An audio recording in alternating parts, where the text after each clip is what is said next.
Hello, everyone, and welcome back to another great super cool radio interview. I'm your host, as always, Matthew Thomas. Thank you so much for tuning in. I have two incredible guests joining me at this time, and I'm very excited to chat with them. In June, they released their latest album entitled No Strings. Please welcome Janet Gardner and Justin James. Hello, how you doing? So awesome to have you guys on the podcast, and I'm super excited to chat with you guys about like everything No Strings and everything that's going on in music in general. I think it's gonna be very fun. Absolutely. We're excited too. So I know before we start talking about No Strings, I know this is your second album with Pavement Entertainment. How was it like signing with them? What drew you guys to sign with them? Actually, this is our fourth album. Oh, fourth. Believe it or not, yeah, it's the second album under the Gardner James name. The first two albums we went under Janet Gardner only for the first two, so that's probably where the mix-up came in. But yeah, it's they've been great. We love them. Super great people over there, and we've had a great relationship where one of the nice thing is in the old days, record labels would say you need an album of this kind of song and you need 10 of them. With Pavement, we're fortunate enough that they kind of let us do what we do and be ourselves, and that's awesome. Oh no, for sure. My apologies on my research for that. My apologies, but I see where the confusion might lie with that. No worries. No, Yeah. I mean that it is technically our second album as Gardner James. The second I got to throw my name on, but all four of them have been the two of us. So I'm curious for you guys. So like when you guys decided to start like writing music together, was there any like hesitations or reservations about writing music together? Absolutely. We both knew when we got married and got together that, we met because we're musicians, and we were scared to mix that into our marriage because we didn't want the other one's feelings to get hurt if we didn't like what the other one did. So we avoided it for a while, and it kind of happened by accident.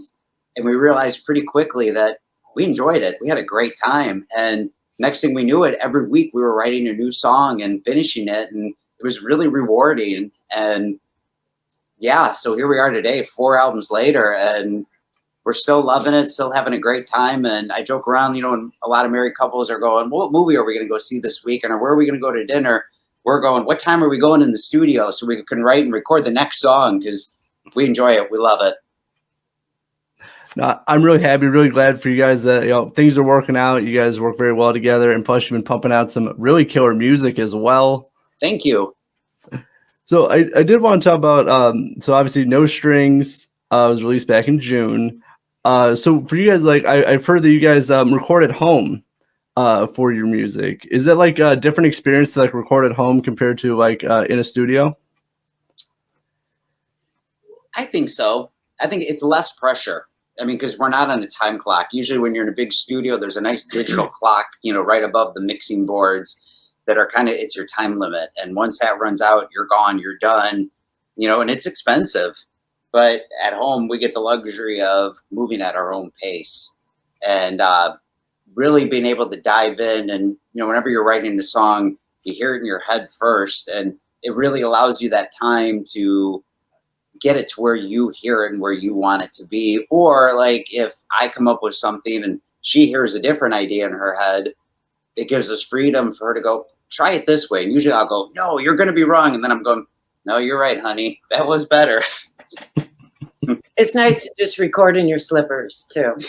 Right, yeah. You don't have to, you don't even have to get dressed properly. Just meander down there with a cup of coffee and have at it. Recording in comfort definitely sounds very nice, and a nice bonus luxury to have as well. It's great. So that does lead me. So for No Strings, like what was like the writing and recording process? Well, I would say mostly the writing process for No Strings. Most of the songs I would come up with some sort of guitar line or music line, and I can usually tell pretty quickly if it's something Janet's going to be interested in or if she's not, because once she hears something that she's interested in, she's guns blazing, and she comes in and starts adding her touch and, writing the rest of the music lines and lyrics and things like that. And it's pretty amazing to hear, like, for me, like, if I have an idea in my head, how it ends up coming out. I mean, I think we complement each other really well. And if I were to write a song from start to finish, it's going to probably sound like a song from 1987, that Rat might have did or something. But Janet has a different way of approaching it and thinking that I think makes the spin, as a whole, something unique and special and different. No, it's good because we both add elements that, sort of bring it to the next level. And that's what you want in a partner. You have your own vision, but, if you have somebody that can help you bring it up a little bit, it's that much better. Well, and that's another thing too, like Janet's creativity is so out of this world. I mean, she's so good at thinking outside the box, but it works. And it always sounds so good, whatever she comes up with. And her twists are brilliant. Aww. That is great. I feel the same way about him. I mean, we definitely, the great thing is that we're very different in the way that we, approach music, and we have different influences, different enough that we add, more dimension to each other's ideas. But we have similar tastes, so that, I know most of the time I go, ooh, he's going to dig this, most of the time. And then there's other times where I'm wrong. I'm like, I don't think he's going to like this. And I'll, play it or sing it for him, and he'll go, oh my God, that's awesome. I love it. And vice versa. There's times where I'll get up in the morning and he will have been down there at like 2 o'clock in the morning while I'm asleep, drinking beer, and I'll go, I got this idea, but it's a little out there. And I'll listen to it and I'll go, it's different, but I love it. It's brilliant. So it's fun. We have a lot of respect for each other. And I think that's what kind of keeps us, from getting upset with each other, because we know we can feel the respect. And so you don't get so offended if something you're doing, if he's not loving something I'm doing, I know I'll find something he's going to love. So it works out. It's great. No, I'm really glad that, everything, you guys work very well together, but also having that respect is very important, between each other. That way, you come up with, really great, complement each other very well and come up with really great ideas, but also have that respect that if it doesn't work out, you guys can come up with a different idea as well. Right. Well, that's the great thing, is because we have such a constant flow that if an idea is just an idea, and if it doesn't pan out, you move on. Next. And that's another nice thing too, back to, having our studio in our home, it allows us to have freedom that if something doesn't work out, it's not the end of the world. You move on. And right. But it's not like we just wasted $500 worth of studio time on a dud idea. And what we found too is a lot of times those dud ideas, you revisit them a couple months later with a little bit of a new idea to add to it. And all of a sudden it works now. And now it's inspiring again, and it's fun, and it's a new song. Right. If you walk away sometimes and you come back and you listen to it with a fresh perspective, you hear something special in it that you didn't know was there before. And it's cool. Oh no, for sure. Having, revisiting things, as you said, you give a different perspective on, or sometimes enough time has passed that like you kind of have like different, different eyes on it or different ears on it, right, that it kind of changes your own like internal perspective. Right. Or a different experience that you had that, you can add that new experience you just had to something that you didn't think was interesting before. Definitely. Exactly. So I'm curious, because I hear like a lot of different like styles of music and like No Strain. There's some like really hard rocking songs. There's some more like bluesy, a little bit more mellow songs. So for like you guys, like, is it just like different ideas you guys come up with, or like just how do you come up with like there's just different styles of music throughout the whole album? It's whatever we're feeling in that moment, and nothing is ever pre-planned. We've tried that in the past where we said the next album, let's make it more of a blues rock album, and it never works like that. And we'll do a couple songs like that, and then we're bored. Right, and then we're on. All right, let's do something different. Yeah, and it's funny listening to this album as a whole now, and like you said, there are a lot of blues elements in it, and that's kind of new for us to do that. And at the time, you know, we heard it but didn't really hear it. And I don't know, now I listen to this and go, wow, it's diverse but consistent at the same time. Everything does make sense working together on this album. So it's fun, and it's fun to go off into a different direction sometimes just to keep it fresh, just to keep it like you're not doing the same thing over and over and over again. Right. And we try not to limit ourselves to that either. Like, well, is this going to be too far out of left field? It's like, yeah, well, so what? Yeah. You know, let's give people something different. And not every song is going to be everyone's favorite. And that's the beauty of it, is people can, you know, make their own choice of like, well, I don't really, you know, that's not my favorite. Skip it.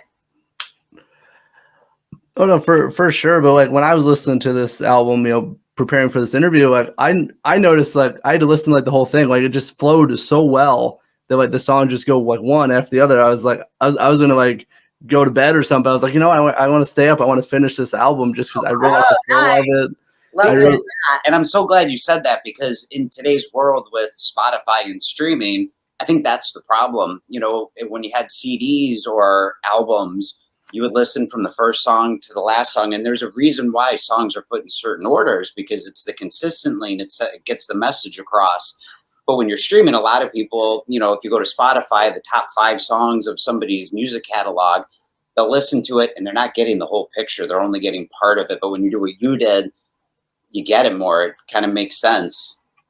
For sure. And a lot of times, if, you know, you come from listening to one song and then it goes into another one, a lot of times the tempo feels funny. To me, I'm like, no, we can't put that there because it doesn't feel right after that song. And if people are listening in a cockeyed order, you have no control over that. Right. So it doesn't always, I don't think it does all the songs justice. Right, because that's another crucial part, is when you're all done, and like with this album, we had a set of 12 songs. I mean, we spent a lot of time picking the order of the songs. We didn't know, you know, which should go first, which should go second. So, you know, it was really a thought out process that I think a lot of people don't realize goes into making an album. A lot of thought, a lot of trial and error. Yeah. Okay, let's try them in this order. No, I don't think that one really works so great after this one. Oh, let's try another order, and then try another order. And a lot of work goes into that, yeah, people don't realize. You don't just throw them on there and off it goes. Yeah, so I think it's awesome that you said that, and that's how you listen to it. You know, I love, you know, albums. I love CDs. Like I still listen to CDs in my car, mostly because like it's an 03 and all it has is a CD player. But like that's my favorite way. Plus, like listening in your car, like you get like I hear like different things. Like if I listen to my computer, then I listen like on my car. Like I hear, you can hear more things. It sounds better in my opinion. You nailed it. You know, even us. CDs sound way better than MP3s. Our own album, you know, a lot of times we'd record it, and when we were mixing and mastering it, we had to bounce it down to like an MP3, and then you go to the car, you do the car test, and you listen. It's like, okay, and you go back and forth. Well, when the record was done and the label sent us copies of our finished CD, and you put a WAV file that's on a CD in your car stereo, I was even like, oh my God, it's like a blanket came off all of a sudden. I don't care what people say, it sounds better. I 100% agree. That's why, like, I still have a huge CD collection, and like people are like, "Oh, that's so like it just, you know, CDs, it's so outdated." I'm like, no, it's not. You have to like really appreciate listening to like CDs or vinyl or physical copies in general, I should say. Yeah, absolutely. Yeah, I completely agree. You hear more high ends. You hear there's just more sound there, and like you said, you hear little instruments or little parts that might be hidden in the background. Well, suddenly they stand out more when you're listening to a CD. Yeah. Oh no, for sure. That's how I like when I used to do like album reviews when I first started this podcast. And like what I would always try to do is like I got to listen to the album in my car, because that way if I'm missing anything or picking up new things, like I want to make sure that I'm not missing anything. Right. Yeah. No, absolutely. Very cool. I'm in the same boat. My car is like one of the last that still has a CD player in it, and I'm due for a new one, but I don't want to get rid of my car because I don't want to lose the CD player. I know. Yeah, mine doesn't have a CD player now, so it's like, oh no, what are we gonna do? We need that extra, you know, because when we get ready to do the final like mastering and turn it in, we need to listen to it on like 8 different sources, earbuds, headphones, 2 different cars, like a little boom box, all different, the phone speaker. You need all those sources, and now we're short one source. My car has no CD player.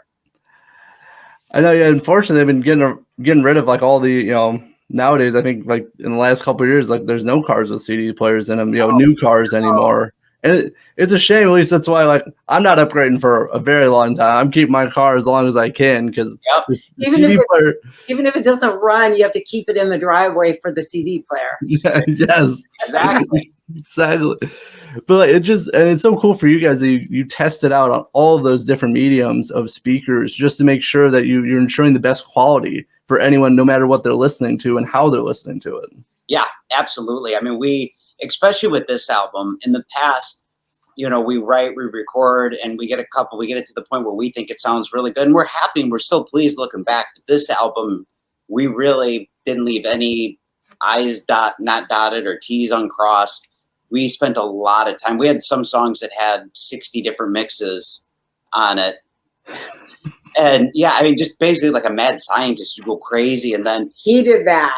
You get into like mix number 60 and you go and you listen to it and you go, uh-oh, it sounded better 10 mixes ago. And then you got to backtrack and figure it out because I know it's a Justin double-edged sword. Went so deep on this one with the sonic stuff. He would play it for me and I'd be like, well, I liked it 2 weeks ago. It's fine. It's great. And he was just so determined to, get to that next level. And then you don't really realize it until I do compare it to how far we've come. And he nailed it. Thank you. Yeah, he nailed it. So I'm curious for you guys, like, when do you know when a song is complete? Like, how do you just feel it? Do you like hear it? Like, how do you know? You almost don't know. I cut him off. Yeah, it basically came. Stop. She called the center and was threatening to send me away for a couple weeks. We did a 12-step program by the end of this last album. It was almost that point. I mean, you do get to the point where you're kind of going mad. It's a double-edged sword. Like I said, in one hand, you can try to achieve what you heard in your head originally. Like, I love the sound of this kick drum. I want this kick drum thunderous. It's great, but there is a point where, and I found with this album, that, usually most people go to a third party to have the mastering stage or the mixing stage just because it's another set of ears. And we didn't do that. So what I did finally at one point was, after 3 years, said, okay, next Saturday, I don't care what it sounds like anymore or what it is, but next Saturday at 2:00, it is done. Whatever is there, and that's what we're putting out. Well, we always seem to have a problem song or two. Right. On every album where it's like, some of them just fall together and the mix is great pretty quickly and you can hear everything and it's got the dimension you want and everything's great. And we always have a couple of songs that are just like, God, it just doesn't sound as good as the other ones. Why not? Yeah, and we can't it makes you crazy. It makes you mental. Why can't we get this one to sound as good as the one before it? And that's when it gets really frustrating because you don't want to put something out there that doesn't sound as good as the rest of the album. Right. But there's only so much you can do because each song is different and there's different elements and, the background vocals are different and you have to treat each one differently because they're different songs. So it can make you nuts. It really can make you nuts. But like Justin said, you have to kind of set deadlines for yourself. Otherwise, you'll never put it out there. Right. No one will ever hear it. It'll be Chinese Democracy by Guns N' Roses. 20 years later, we'll still be like, it's still not quite right. No, it is very true. You have to, to ensure your own sanity with everything as well. You have to ensure, hey, this is the best we're going to do. This is the time limit, the deadline we're going to put on this. No, not to put, just throw something out there, but just to make sure that, this is the best we're going to do, with all of these songs as well. Right. Yep. Exactly. So, and I did want to talk about, so obviously I very much enjoyed No Strings and I enjoyed chatting about the album with you guys, but I did want to also talk about, you guys have some upcoming acoustic performances coming up. So I'm curious for you guys. So like for those shows, like the acoustic shows, like do you prepare a set list for the shows, or do you kind of just like feel it out, like, hey, this is what we're feeling today? Yeah, I mean, there's guys out there in bands that are pro at that stuff, the acoustic stuff. John Karabi, is one of them. Mike Tramp is another that can do that. But for us, we're still kind of getting our feet wet in the water. So yeah, we make a set list out, and we practice the songs like crazy. And what's kind of cool is acoustic's a different animal, and it's allowed us practicing to come up with different versions of these songs, so that when we do, because 80% of our shows are full live electric band shows with our other two guys that play out live with us. So the acoustic thing's kind of fun, that we can play the song that we've been playing, we've done 100 times already, but now put a different spin on it, and it makes it special. It makes it fun. So yeah, we definitely, especially with acoustic too, we practice like crazy, because you don't have that wall of sound to hide behind. You're vulnerable out there, and if you hit a bad note, everybody's going to hear it. And for me, I can't blame the bass player because he's not there. Well, you could try. I don't know how well that would go over. Right? Though. Yeah, exactly. Well, it's nice too, because it gives us a chance to make the songs more intimate, and I think sometimes the emotion comes through a little bit better than when you're just like loud and crazy. A little more subtlety. It's been nice, and things evolve as we're playing these acoustic shows. Each time we try things a little differently, and I think we've come up with some nice arrangements for some things that are different. People don't expect it. They'll go, "Oh, that's a cool take on that song. That's different." And it also too, we get to do different songs. I mean, we get to pull out songs that normally wouldn't translate well into the electric, version of what we're doing. And we can play more of our acoustic numbers that we've recorded over the years that, it's fresh. It's kind of exciting. And we were nervous about it. We kind of went kicking and screaming that, we don't want to do acoustic. We're not doing, we used to We're tell not acoustic people. Our agent was on our case for years, asking us to do acoustic gigs, and we would turn them down. And now that we've done it, it was kind of one of those that you dreaded going into it, but when you walked out and you did it, we went, that was fun. That was actually really, really a great time. Well, I'm glad you guys are really like enjoying it. Like, what kind of like turned the tables? Like, okay, we're going to start doing this. Does anything kind of persuade you guys to start doing it? We live in Chicago, and there was a guy who was he throws these big block parties or house parties, and he had asked us to do an acoustic show, and we debated. We went back and forth. And there's nothing better than being able to drive 30 minutes to play a gig and be able to come home and sleep in your own bed, because most of the time we got to get on an airplane, fly to the gig. So we figured, what the hell, let's give it a try and go do it. So we went, and that was our first one. We were done. That wasn't that bad. That was kind of cool, and it was easy. We didn't have to, when we do these, even if they are fly dates now, because we've done a couple acoustic gigs like that, it's easy. It's smaller overhead, and usually it's just the two of us. We just bring two acoustics. Bring a guitar, ready to go. You're done, and that's it. Plug and play, and it's great.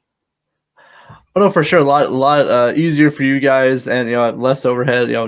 Guitars are way easier to travel than like a whole drum set or anything like that as well. So I'm glad you guys are really enjoying it. So like for you guys, do you have a favorite song to perform acoustically?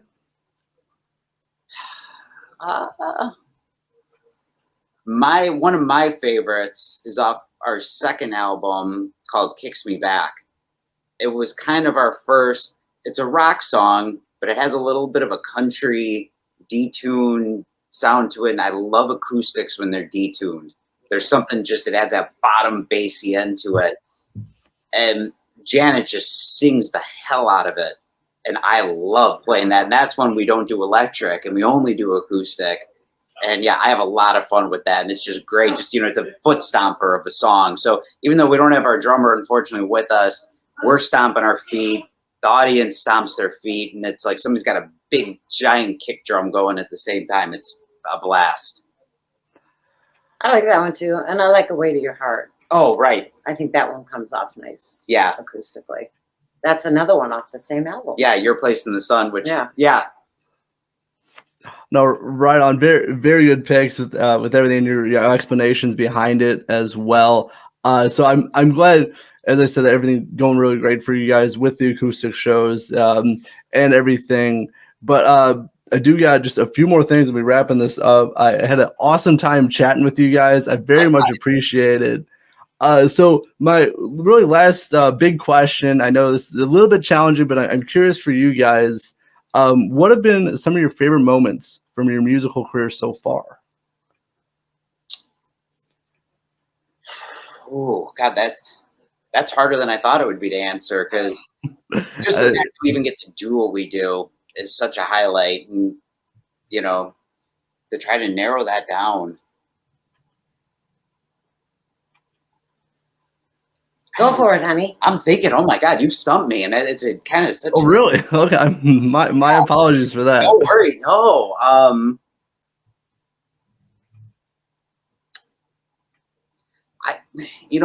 For me, it's when an album is finished. When we've completed a new album, it's like having a new child. We start it. Sometimes it takes a little longer than others, and you're sitting with 3 or 4 songs on an album that you need at least 6 more to go. And when it's finished and the label sends you the copy of the CD and you're looking through the book and you're looking all that and you pop it in the player and you hear what you created, it's every time we've done an album, that to me, it feels so good. I love that feeling of creating something, just period, that, people around the world are going to hear. And it's just so neat when you see little write-ups in Japan and it's in Japanese letters and stuff. And it's like, wow, they're talking about what we did at home. It's very rewarding. No, I agree. That creative process for me is so therapeutic and so satisfying that, every time you complete a work, there's a feeling of accomplishment that you can't beat that. No. You really can't. I mean, there's been other things, playing like the first arena show ever in front of a whole bunch of people and you're just like buzzing. Those kinds of things are really exciting. Every time you get up in front of a crowd, small or large, it's such a great feeling to share your music. Share, because it's a part of you, and you have all these people that are relating to you, and it's awesome. It's amazing. Yeah, and actually now too, I think besides that stuff, we did right before COVID happened, we toured Australia.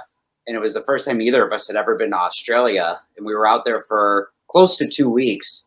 That was a bucket list thing that was awesome and just spectacular. And we all had the time of our lives out there. So that's definitely one thing I'll never forget. That was the highlight.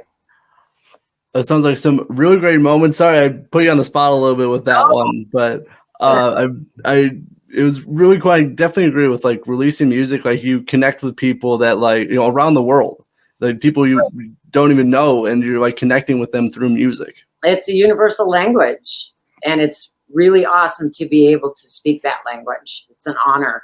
Yeah. Well, for sure. So now, looking at the future now, what's like the rest of the plans for you guys for the rest of this year, 2023? We've got a handful of shows we're going to be going out and doing. We started about 2 weeks ago.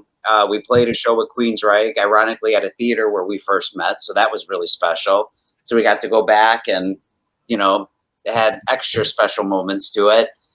And and then we're got a couple acoustic shows like you had mentioned, and we've got a couple electric full band shows to do before the year is out. And after that, probably as much as we said we were going to take a break from it, the next album's going to happen. I mean, we can't, it's in our blood. We can't stop. Right.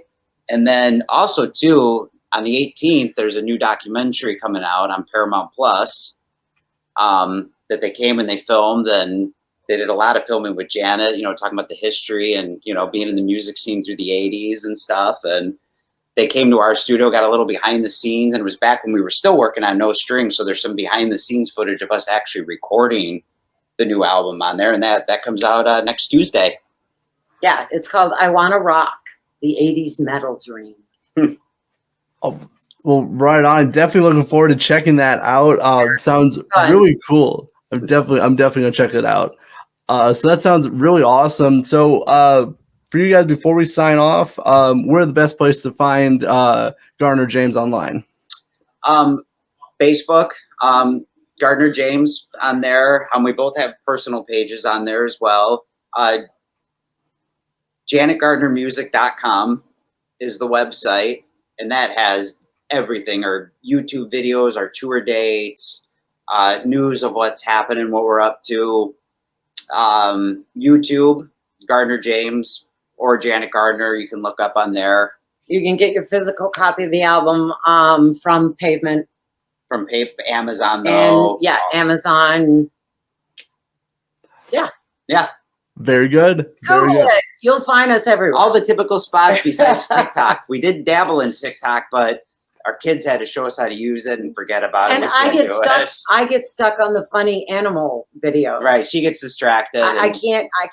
They keep popping up, and I'm like, oh my God, that's so cute. I can't stop watching the animal videos on TikTok. So everywhere pretty much but TikTok. Even though we do have a TikTok page, there's not a whole lot to see on there. No, I got you for sure. I will leave some links for you guys in the description of this podcast as well. But thank you guys so much for hanging out with me. I had such a great time chatting with you guys. I appreciate the interview. I appreciate chatting with you guys. It was very fun. Oh, Matthew, thank you so much. Matthew. This was a blast. Yeah, it was a pleasure. Of course, for Justin James and Janet Gardner, I'm your host as always, Matthew Thomas. Thank you so much for watching and listening to Super Cool Radio. And remember, stay frosty.